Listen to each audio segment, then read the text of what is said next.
On October 12, 1972, a small chartered aircraft, carrying a group of rugby players and their friends and family, took off from Uruguay, South America. The destination was Santiago, the capital of Chile. This flight was expected to be relatively short, usually taking just 3 hours. However, the journey would prove to be anything but ordinary. The aircraft, carrying 45 passengers, was about to face one of the most harrowing experiences imaginable. The Andes Mountains, the world's longest mountain range, stretch along the western edge of South America. With peaks reaching over 22,000 feet, the Andes are second only to the Himalayas in terms of height. The breathtaking beauty of these mountains belies their treacherous nature. On that fateful day, the weather in the Andes was particularly menacing. A storm had engulfed the mountains, causing the aircraft to struggle with turbulence and making flying conditions increasingly perilous. Unable to safely navigate through the storm, the pilots decided to land in Mendoza, Argentina for the night. The plane touched down just as the sun set, and the passengers, though inconvenienced, were relieved to be on solid ground. Mendoza, known for its wine and stunning landscapes, offered a temporary respite from the harsh conditions of the Andes.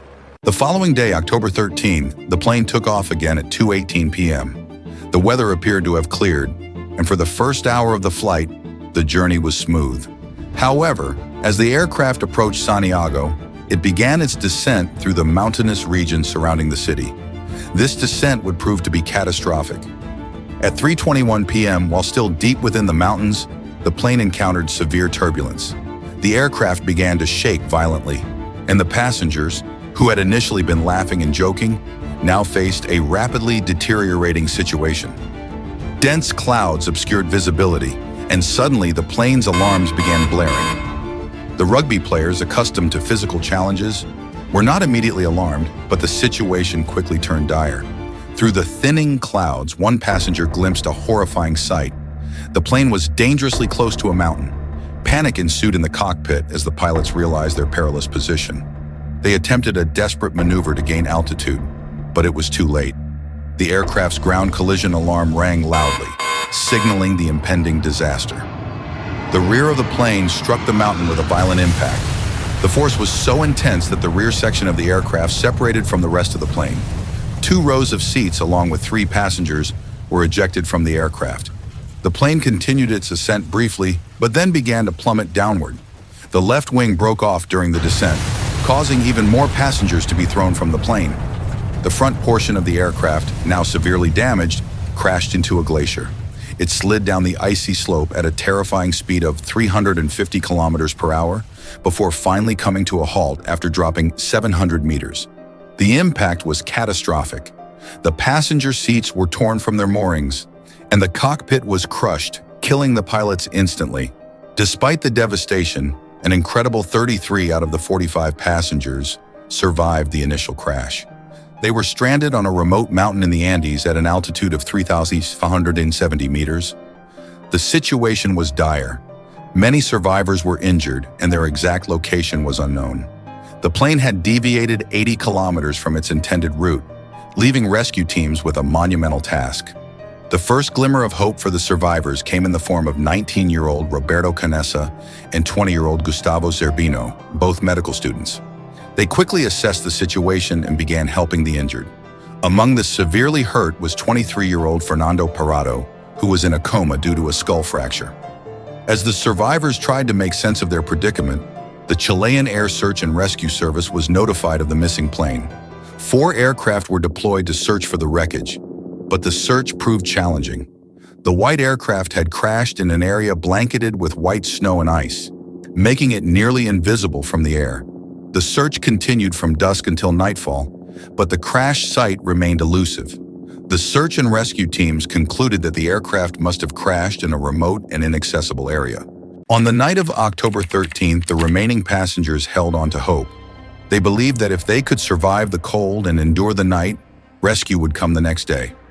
Unfortunately, 5 injured passengers succumbed to the freezing temperatures, reducing the number of survivors to 28. The survivors took refuge in the wreckage of the plane, using luggage, seats, and snow to insulate themselves from the harsh conditions outside. The next day, October 14th, 11 aircraft from Argentina, Chile, and Uruguay were deployed in the search operation. Despite the accurate search area, no sign of the crash site was found. The survivors, realizing that traditional methods of signaling were insufficient, attempted to use lipstick to write SOS on the plane's roof. However, they soon ran out of lipstick. Undeterred, the survivors tried to use suitcases to create a large cross in the snow, hoping that search aircraft would spot them. Yet despite their efforts, the aircraft continued to fly over them without noticing. As another day passed with no success, the survivors faced the grim reality of their situation. On October 15th, the survivors faced a new challenge: finding water. Fido Strauss, one of the passengers, devised a method to collect water by using a metal sheet as a solar collector to melt snow. He gathered the water droplets in empty wine bottles, and the survivors also improvised by using seat cushions as snowshoes and the wool from seat covers to protect themselves from the cold. By October 16, 3 days after the crash, Fernando Parado awoke from his coma. He was devastated to learn that his mother had died in the crash and his 19-year-old sister was severely injured. Despite his efforts to keep his sister alive, she succumbed to her injuries 8 days after the crash. The survivors faced not only physical challenges, but emotional ones as well. The harsh conditions continued to take their toll. Many survivors had never experienced snow before and struggled to cope with the extreme cold of 30 degrees Celsius. Snow blindness, caused by ultraviolet rays reflecting off the snow and ice, further complicated their situation. With only 3 pairs of sunglasses among them, they were ill-prepared to deal with this additional challenge. On October 21st, 8 days after the crash, the search and rescue teams officially gave up. They had been unable to find any trace of the survivors and concluded that the chances of survival were slim. The search operation was called off after 142 hours of intense effort. The survivors, now faced with the reality of their dire situation, discovered a transistor radio among the wreckage. Roy Harley, a rugby player with a passion for electronics, managed to rig up a makeshift antenna. Although the radio could only receive signals, it allowed the survivors to hear that the search operation had been canceled. The news was devastating, and many survivors were overcome with despair. Fernando Parado, however, remained resolute. He began to formulate a plan to find help. By the 11th day, the survivors' food supplies were nearly depleted. They had initially rationed the small amount of food they had, including chocolate bars, canned goods, and a few other items. As supplies dwindled, some passengers attempted to eat parts of the plane, but this made them ill. Faced with starvation, the survivors made the heart-wrenching decision to consume the bodies of their deceased friends and family members. The decision was agonizing, but survival necessitated it. Roberto Canessa was among the first to make this grim choice. On October 29, 16 days after the crash, the situation worsened when an avalanche struck the crash site. A massive amount of snow descended from the mountaintop, filling the wreckage and burying 8 survivors. The remaining 19 were trapped in a small space under the snow. Parado used a metal pole to create a ventilation hole, and after 2 days of digging, they managed to reach the surface. They were greeted by the onset of a snowstorm and chose to return to the snow cave for protection. For the next 3 days, the survivors huddled together in their temporary shelter. On December 12th, 2 months after the crash, 3 of the strongest survivors, Parado, Canessa, and Vizintin, decided to venture out in search of help. Despite their lack of mountaineering gear and experience, they set out with a 3-day supply of meat, determined to find their way to safety. The trek was grueling. They faced snowstorms, freezing temperatures, and the ever-present danger of avalanches. Parado, who had been carrying sewing needles, used them to stitch together a large sleeping bag from various pieces of clothing. This improvised sleeping bag provided some warmth during the cold nights. They continued their journey, making slow progress but remaining determined. On December 15, Vizintin decided to return to the crash site to conserve food.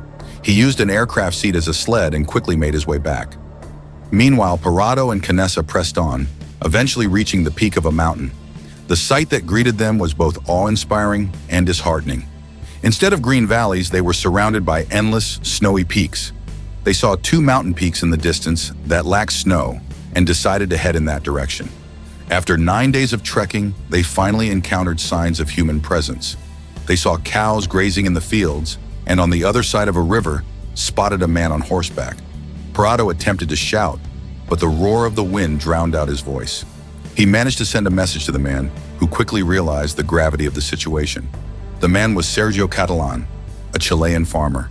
Catalan relayed the message to the authorities, and on December 22nd, 70 days after the crash, a rescue mission was launched. Helicopters from the Chilean Air Force flew over the crash site and successfully located the survivors. The rescue operation was meticulously planned to avoid further accidents. One by one, the survivors were airlifted to safety. When the survivors were finally rescued, they were severely dehydrated, malnourished, and suffering from altitude sickness.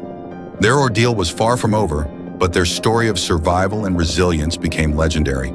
The miracle of the Andes, as the event came to be known, is a testament to the human spirit's strength and determination in the face of overwhelming odds. The survivors' incredible endurance and ingenuity in the face of such dire circumstances left an indelible mark on history. Their tale of courage and perseverance continues to inspire people around the world. The lessons learned from their experience serve as a reminder that even in the most seemingly hopeless situations, the human spirit can triumph against all odds. Thank you for watching. If you found this story intriguing, please like, comment, and subscribe for more captivating stories.